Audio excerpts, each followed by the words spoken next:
استمتعوا بآخر ساعات الاعتدال. ارتفاع الحرارة قادم، والعيد ساخن ممطر.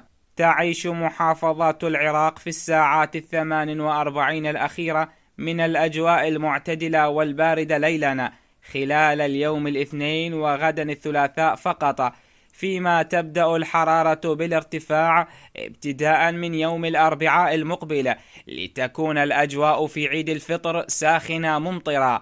وبحسب بيانات الطقس، فإن الأجواء المنعشة خلال النهار والباردة جدا خلال الليل والفجر تستمر خلال اليومين القادمين نتيجة استمرار تدفق الرياح الشمالية والغربية على كافة مدن البلاد. لكن مع منتصف الأسبوع الحالي ونهايته، أي ابتداء من الأربعاء، تبدأ موجة دافئة بالتأثير على العراق، حيث ترتفع درجات الحرارة لتصل إلى معدلات ثلاثينية في العديد من المناطق، خصوصا في وسط وجنوب البلاد.